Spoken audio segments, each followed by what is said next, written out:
Écoutez, frères, je viens de regarder une vidéo ici. Je suis sans mots. Je vais vous montrer, vous allez comprendre ce que je veux dire. Frères, souvent, laissez-moi vous expliquer une chose. Souvent nous prions là. Nous jeûnons, nous faisons des vœux à Dieu, nous méditons sur la parole et il semble que rien ne change, n'est-ce pas?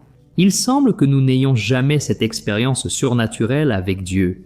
C'est comme si tu regardais tout le monde. On dirait que tout le monde est plus croyant que toi, plus saint, plus loin, et tu te sens même froid. Tu penses même que tu n'as pas vraiment la foi, n'est-ce pas?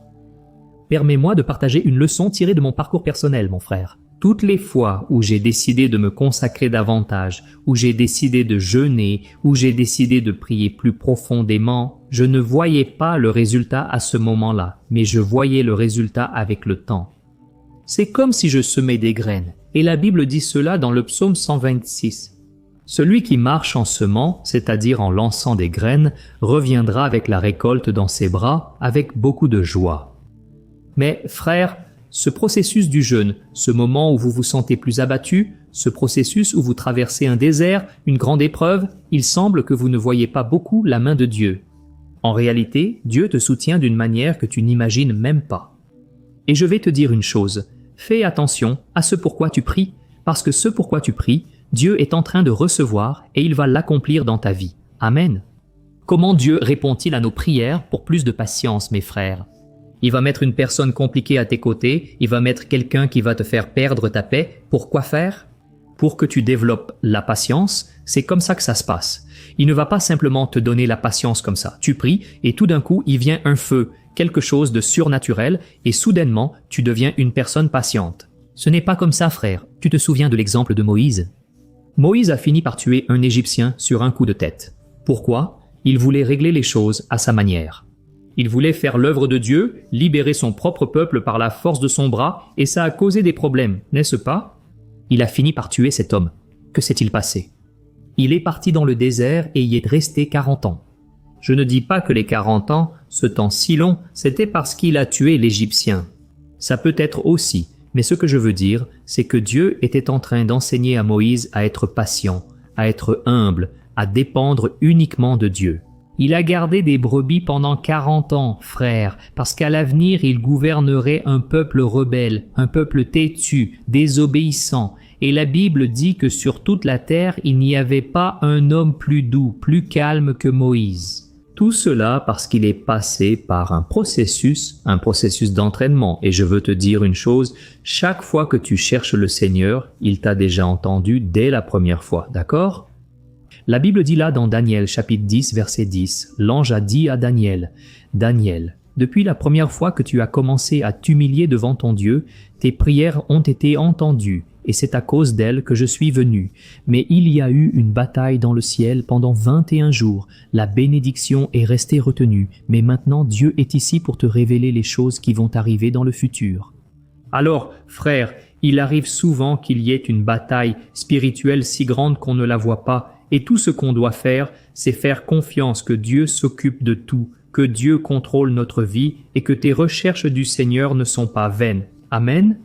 Alors, je vais mettre ce témoignage ici, et ensuite, je vais raconter une expérience que la grand-mère de ma femme a eue, et je crois, frère, du fond du cœur, que Dieu est en train de lever une multitude de personnes qui ne veulent pas attirer l'attention sur elles-mêmes. Elles ne veulent pas construire un royaume pour elles. Elles sont préoccupées par le royaume de Dieu. Elles veulent glorifier le nom du Seigneur. Elles ne veulent pas se mettre en avant, frère. Souviens-toi d'Enoch. La Bible dit qu'il a marché avec Dieu et qu'il a disparu. Frère, ce temps est arrivé où nous allons disparaître pour que Jésus apparaisse en nous. Amen. Dans la simplicité, c'est ainsi que le Saint-Esprit va agir. D'ailleurs, l'apôtre Paul a dit ceci, « Tout comme le serpent a trompé Ève en lui offrant une connaissance, je crains que vous ne perdiez la pure et simple dévotion au Christ. » Autrement dit, frères, l'évangile est simple et il y a beaucoup de gens, frères, qui deviennent des juges, qui pensent que parce qu'ils connaissent beaucoup la Bible, parce qu'ils ont déjà un certain parcours avec le Seigneur. Et ils passent leur temps à pointer du doigt, « Frères, c'est le moment d'unir nos forces. Nous faisons partie du même royaume. » Rappelez-vous des disciples, ils ont dit, « Jésus, il y a des gens qui ne marchent pas avec notre groupe. » Et ils chassent des démons et parlent du Seigneur aux autres personnes. Et quelle a été la réponse de Jésus? Celui qui n'est pas avec moi est contre moi, et celui qui n'assemble pas disperse. Jésus voulait dire ceci, mon frère, arrêtons avec ça. Nous faisons partie du même corps du Christ, tu sais? On doit arrêter avec ces choses-là, parce que le réveil arrive, frère. J'y crois. Dieu m'a parlé ainsi qu'à plusieurs hommes et femmes de Dieu que j'ai rencontrés sur mon chemin. Ils le ressentent. Le réveil arrive, et ce réveil va commencer dans les maisons, de manière isolée. D'ailleurs, je l'ai déjà raconté ici sur ma chaîne. J'ai fait un rêve où j'étais dans une favela de Rio de Janeiro, et j'ai ouvert la porte d'une maison. Au moment où j'ai ouvert cette porte, il y avait un groupe de personnes en train de prier avec beaucoup de ferveur. Des paralysés se levaient, des aveugles retrouvaient la vue, et j'étais émerveillé par cela, jusqu'à ce que j'aille dans une autre maison. Quand je suis arrivé dans l'autre maison, il se passait la même chose, mais de façon isolée, tu comprends? Alors, je crois que cela va arriver. Jusqu'au moment où il y aura une transformation dans la société, il faut qu'on y croie, d'accord? Alors, je vais mettre ici maintenant ce témoignage du pasteur André Ras. Il a participé au podcast Egrassa. Je vais laisser le lien ici en bas pour que tu puisses suivre. Fais bien attention. Et à la fin, je vais raconter le rêve que ma grand-mère, non pas ma grand-mère, la grand-mère de ma femme a eu. Tu vas comprendre ce que Dieu veut faire dans notre vie et dans la tienne aussi, d'accord? Fais attention. J'ai eu beaucoup d'expériences de prière. Beaucoup d'expériences. J'ai vécu ainsi 3 ans d'expérience intense de prière. Ça a été une période, Thiago, où j'ai décidé de m'éloigner des hommes, le temps que je consacrais à mes amis. Pas que je sois devenu grossier, mais j'ai vu que le temps que je passais avec des gens à appeler, parler et discuter, je pourrais être dans ma chambre en train de parler vraiment avec Dieu, et j'ai commencé à me consacrer aux prières quotidiennes. Et aux jeunes, j'ai commencé à faire des campagnes de jeûne, de prières, et j'ai intensifié les prières et les jeûnes. Et à partir de là, j'ai vraiment commencé, en fait, pas très longtemps après, à vivre des expériences qui ont marqué ma vie. Par exemple, avant le témoignage, je veux parler d'une expérience qui pour moi a été... Frère, regardez ça, c'est très fort. Dès que J'ai vraiment commencé à prier, pas à prier pour avoir du pouvoir, pour avoir l'onction, pour avoir la connaissance. Ce n'était pas ça ma dévotion, Jean. J'ai commencé à prier pour vraiment connaître Dieu. Écoute, c'est très important. Pour entendre la voix du Saint-Esprit. J'ai commencé à le chercher pour être intime avec lui. Et en aucun cas pour lui demander quelque chose. Je me souviens qu'un matin, ma femme et moi prions. Et je ne sais pas, je crois que j'ai été ému par la prière. Et je me suis levé de la chambre, ma femme était en train de prier, et je me suis levé, priant au milieu de la nuit, et j'ai commencé à marcher dans la maison, et j'ai commencé à crier, puis je suis allé frapper sur la table comme ça. À 4 heures du matin, je frappais sur la table en pleurant, ma femme priait dans la chambre, et moi, Seigneur, je veux vivre ce que personne ne vit au Brésil, avoir des expériences uniques. Alors, Seigneur, si je m'assois ici pour manger, tu devras t'asseoir à côté de moi. Puis, j'ai ouvert la porte du garage en face de la cuisine. Je suis allé là-bas et j'ai frappé sur le capot de la voiture. Ce n'était pas la Ford Cab, mais il y avait des essuie-glaces en caoutchouc. Tu vois, Thiago? C'est important, c'est important. Alors, je suis allé là-bas et j'ai frappé sur le capot de la voiture. Je plaisante. C'était la voiture qui m'a le plus béni, très économique.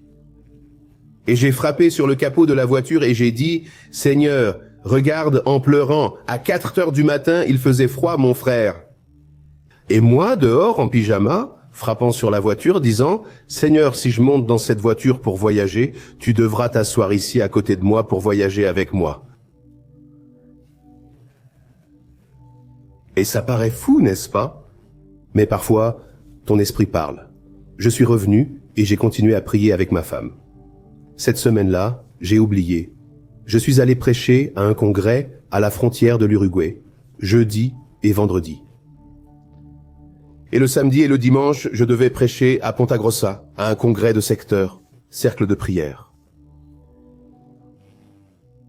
Pour cela, Thiago, nous avons voyagé toute la nuit. Le congrès est terminé, comme je vais le faire ce soir. Je finis de prêcher et je pars, au revoir. Et nous avons voyagé, quand le jour s'est levé, nous avons traversé la frontière de Santa Catarina, Rio Grande do Sul, et nous avons continué à voyager. À 11 heures, nous nous sommes arrêtés pour déjeuner. Quand c'était vers 1 heure de l'après-midi, nous roulions sur la route nationale avec la voiture. Puis nous avons aperçu 2 personnes marchant sur la route nationale. Un monsieur petit, d'1,60 m au maximum. Il était vraiment petit, un peu bronzé, comme Thiago. Avec une fille à côté, en petite robe, lui était en costume. En costume, il faisait froid, mais il était en costume, en plein jour. Un grand costume Oxford, de ceux d'autrefois, avec de larges épaules, comme celui de Didi Moko. Et ma femme a dit comme ça, « Chérie, j'ai le sentiment que Dieu veut qu'on leur donne une voiture. » J'ai obéi sur le champ. C'est la femme qui commande. Sagesse. Ça ne change que l'adresse. Oui, la sagesse et l'équilibre de l'épouse. Nous leur avons proposé de les ramener et ils ont accepté. Et ils sont montés dans la voiture et nous avons repris la route. Il était 1 heure de l'après-midi. Un quart d'heure plus tard, nous passions devant la Churrascaria. Espeto de Ouro. Là, ils passent en regardant et ma femme leur demande « Vous avez déjà déjeuné ?» Non, ils n'ont pas déjeuné. Alors ma femme dit « Paie-leur le déjeuner, chérie. Tu imagines combien coûte le déjeuner au Espeto de Ouro, n'est-ce pas ?» Nous avions déjà déjeuné dans un restaurant ordinaire. Devant la réponse de la jeune fille affamée, nous nous sommes arrêtés. Et ils ont déjeuné, ils ont bien mangé. Il y avait même cette pièce de viande au fromage fondu, tu sais, tu t'es jeté dessus. C'était incroyable. Ils ont très bien mangé, ils ont pris de l'eau gazeuse. C'est sensationnel, mon frère. Et on continue. Je parle d'expériences de prière. J'ai commencé à vivre des expériences de prière lorsque j'ai approfondi ma pratique de la prière. Et là, j'étais en basket, en jean, en t-shirt. La radio de la voiture était en panne. Et j'ai demandé au monsieur, « Monsieur, vous allez où ?» Il m'a dit, « Monsieur, déposez-moi au carrefour là-bas, à environ 20 km. » J'ai dit, « Non, monsieur, vous allez où ?» Il m'a dit ça, ignorant que j'étais chrétien. Il m'a dit comme ça, « Non, je vais prêcher à un point de prédication de l'Assemblée de Dieu à la ferme. » Et comme j'étais habillé en civil, avec un t-shirt, un jean, tu vois, je n'étais pas habillé en costume. Je lui ai dit comme ça, en faisant l'innocent. Je lui ai demandé s'il était de l'Assemblée de Dieu. Il a acquiescé. Il a dit qu'il était de l'Assemblée. C'était bien ça. Il lui a demandé s'il était prédicateur. Il a confirmé qu'il l'était. De plus, Dieu lui a donné le message à prêcher là-bas. Il a sorti le papier de sa poche et l'a montré. C'était écrit Ézéchiel 37, la vallée des ossements desséchés, sur le petit papier. Dieu m'a donné ce message pendant ma prière à l'aube et je lui ai dit, « Mon cher, comment fonctionne la prière et la communication avec Dieu pour avoir une expérience et peut-être une réponse ?» Il m'a dit, « Vous ne comprendrez pas bien car vous n'êtes pas croyant. » Mais c'est comme ça. Je fais une campagne de jeûne et je prie et Dieu me donne un message. Et alors j'ai demandé, mais comment ça marche, ce truc de jeûne chez les croyants? Alors il m'a regardé et il a dit, c'est comme ça, monsieur, je commence un engagement à minuit et je vais jusqu'à 6 heures du soir le lendemain. J'ai dit, d'accord, mais pendant combien de jours faites-vous ces campagnes? Ah, ça dépend de l'objectif, mais la dernière que j'ai terminée hier a duré 21 jours. Et là, sans savoir que j'étais chrétien, un croyant, quand il m'a montré le petit papier, j'ai vu que sa main était pleine de callosité. Je lui ai demandé pourquoi sa main était pleine de callosité. Quand vous jeûnez, vous travaillez? Thiago n'était pas dans son assiette et a dit, « Mec, c'est la saison des haricots. J'arrache 10 tâches par jour. » Et j'ai dit, « Vous vous moquez de moi. Vous à jeun, vous arrachez des haricots? »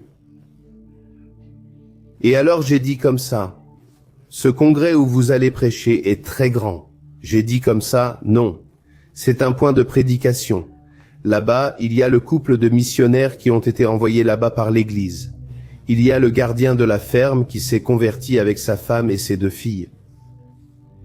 Et moi et ma fille. Nous serons 8 au congrès. Alors j'ai dit que c'était le premier anniversaire là du point de prédication, et je lui ai demandé, mais vous avez jeûné 21 jours pour prêcher à 8 personnes? Eh ben, dis donc. Parce que Dieu était là dans la voiture, frère. Dieu était là en train d'enseigner, frère. J'ai dit, vous êtes en train de jeûner 21 jours pour prêcher à 8 personnes. La réponse, c'est que vous ne savez pas. Je viens de la famille la plus pauvre de la région. Ma famille est tellement pauvre que personne n'a encore de voiture dans ma famille. Mais je vous garantis, monsieur, que dans quelques années, tous les habitants de la région sauront qu'il y a un homme de Dieu ici, qui vit parmi eux. Ils sauront qu'un homme de Dieu est présent. Regardez, Seigneur, Dieu a choisi la famille la plus pauvre de la région, m'a désigné au milieu de la pauvreté. Il m'a donné un don du Saint-Esprit que je dois honorer, car c'est Dieu qui me l'a donné. Frère, il en avait déjà fini avec moi. Nous sommes arrivés au carrefour, je l'ai emmené au point de prédication, au milieu de la ferme, de la taille de ce studio, en bois. La petite église était là, Dieu seul le savait. Alors je l'ai laissé là. Je suis monté dans la voiture. J'ai dit au revoir. Je n'ai pas dit que j'étais croyant, c'était quelque chose de personnel pour moi. Je cherchais quelque chose de Dieu là-bas. Et puis ma femme a dit, j'ai dit, allons-y chérie, nous sommes en retard, déjà pour le congrès de Ponta Grossa. Elle a dit, non chérie, on n'y va pas. J'ai dit, comment ça on n'y va pas chérie? Elle a dit, chérie, combien as-tu dans ton portefeuille? J'ai dit, tu plaisantes, n'est-ce pas chérie? J'ai déjà passé le miroir là-bas. C'est fini là-bas. Ma femme a demandé, mon amour, depuis que nous servons Dieu, a-t-il manqué de farine dans la casserole? La cruche manquait-elle d'huile? Dieu nous a-t-il privés de quoi que ce soit? J'ai dit, non, mon amour. Il a dit, à combien as-tu dans ton portefeuille? J'ai compté plus de 300. J'ai dit de le donner en main propre. J'ai dit, mais pourquoi, mon amour? Au restaurant, dans les toilettes avec ma fille, je lui ai demandé pourquoi elle n'avait pas acheté un petit gâteau salé avec sa pièce d'un réal. La réponse de la petite fille à ma femme. La petite a regardé et a dit, non, mon frère, je ne peux pas dépenser ce réal parce que nous allons à un culte pour nous présenter devant Dieu. Et papa a dit qu'on ne peut pas y aller les mains vides. On doit apporter une offrande de gratitude pour ce que Dieu est dans nos vies. Et cette petite offrande, c'est pour remercier Dieu pour ma vie. Et alors, ma femme a demandé. La fille a expliqué qu'il manquait de nourriture car son père avait travaillé à la récolte des haricots mais ne serait payé que lundi. Ils allaient donc prier sans argent. Je suis descendu de la voiture et j'ai mis la main dans la poche de Thiago sans révéler le montant. J'ai dit, frère, un petit café pour que vous puissiez en prendre. J'ai mis les 300 et quelques dans sa poche. Et là, il m'a regardé et m'a dit, je ne sais pas si tu crois aux choses de Dieu, mais si tu crois en Dieu, baisse la tête et je vais prier pour toi. Et j'ai baissé la tête, il a prié pour moi. Il était vraiment petit. Et nous sommes partis. Nous sommes arrivés à Ponta Grossa, dans le secteur à 7h30 du soir. Nous avons pris une douche dans la salle de bain de l'église. Nous sommes entrés dans le culte à 8h10. Quand j'ai voulu m'agenouiller, le pasteur a dit, non, frère, tu vas prier chez toi, frère. Maintenant, il est déjà 8h10. C'est l'heure du prédicateur de prêcher. Le pasteur m'a passé le micro à 8h10. J'ai alors salué l'église avec la paix du Seigneur. Quand j'ai dit, frère, ouvre ta Bible, là, au milieu de l'église, une sœur aux cheveux blancs s'est levée en prophétie et a crié, homme. Tu m'as défié dans les prières de l'aube. Il y a 7 jours, à 4h07 du matin, tu m'as défié chez toi et tu m'as dit, si je m'assieds autour de la table, Seigneur. Le Seigneur va s'asseoir à côté de moi pour manger avec moi. Je me suis assis avec toi à la table aujourd'hui, homme, et j'ai mangé avec toi. Tu m'as défié quand tu as frappé la voiture et tu as dit, si je monte dans la voiture pour voyager, Seigneur, le Seigneur va s'asseoir à côté de moi.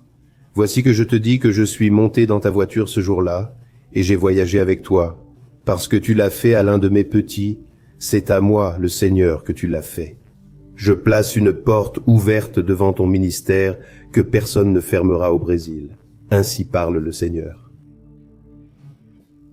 Et j'ai vu que j'avais eu des expériences avec Dieu que, pour moi simples, mais qui pour moi ont changé ma vie. Ce sont donc ces expériences qui m'ont conduit. Mes frères du ciel, ce témoignage m'a profondément touché. Comme vous aussi, j'en suis sûr. J'ai été impressionné de voir à quel point Dieu est attentif aux détails. N'est-ce pas, frères? À quel point Dieu se soucie de notre vie. Cet homme a demandé à Dieu de s'asseoir sur son banc, et Dieu, il l'a vraiment fait. Dieu est vraiment entré là, littéralement, n'est-ce pas? À travers la personne d'un prédicateur, un homme simple. Parce que Jésus, je crois que quand on essaie d'imaginer comment c'était, n'est-ce pas? Jésus était le plus simple de tous, mes frères, et cela troublait la sagesse des hommes parce qu'ils imaginaient un chef religieux, un chef politique, qui viendrait libérer Israël du pouvoir de Rome, mais Jésus en réalité a dit « Mon royaume n'est pas de cette terre, mon royaume est céleste. » Frères, que nous puissions chercher ce royaume éternel où le voleur ne vole pas, où la mythe et la rouille ne détruisent pas. Et tu te souviens que j'ai parlé du rêve de la grand-mère de ma femme. Madame Chiquinha, une femme de prière, d'ailleurs je veux saluer ici tout le monde de l'Assemblée de Dieu, j'ai déjà prêché dans beaucoup d'assemblées, j'aime ce peuple, tu sais, et moi je ne fais pas partie de l'Assemblée. Mais je sais que le corps du Christ, mes frères, n'a pas de dénomination d'église, tu sais. Il n'y a pas cette histoire de division, de religion, mes frères, nous cherchons tous un seul Dieu et le vrai Père de notre Seigneur Jésus-Christ. Et alors? La grand-mère de ma femme, elle m'a raconté qu'elle a fait un rêve et elle a dit « C'est un rêve prophétique, j'en suis sûr, je n'ai juste pas très bien compris ce que c'est. » Et elle a raconté que, écoute bien le rêve, il y avait un très grand lac, vraiment, avec beaucoup d'eau, et soudain cette eau a commencé à baisser très rapidement. Tout descendait, et elle a commencé à voir d'énormes poissons qui étaient jusque-là sous l'eau, et ces poissons ont commencé à sauter. Pourquoi? L'eau a commencé à manquer et ça a séché si vite que les gros poissons ont commencé à se débattre et ils se mettaient sur le côté pour essayer de prendre un peu de l'eau qui restait encore. À cet instant, prise de panique, elle s'inquiéta de la signification de cette vision donnée par Dieu. Qu'est-ce que cela signifiait? Et Dieu l'a invitée à venir un instant. Et elle s'est approchée d'une petite flaque d'eau. Et alors, Dieu a dit, « Regarde, regarde à l'intérieur. » Quand elle a regardé dans la flaque, les poissons nageaient, dansaient dans cette eau, heureux, parce qu'il y avait beaucoup d'eau pour eux. Frère, elle a compris la même chose que moi, nous avons essayé de déchiffrer et la conclusion à laquelle nous sommes arrivés est la suivante. Le temps arrive où les grands, ceux qui se croient importants, n'est-ce pas? Les puissants, ils pensent qu'ils peuvent manipuler Dieu, tu sais? Ils peuvent manipuler les gens, ils pensent qu'ils sont les portiers du paradis. D'ailleurs, Jésus était contre ce genre de personnes parce qu'il a dit aux pharisiens ceci, « Vous pensez que vous êtes les portiers du paradis?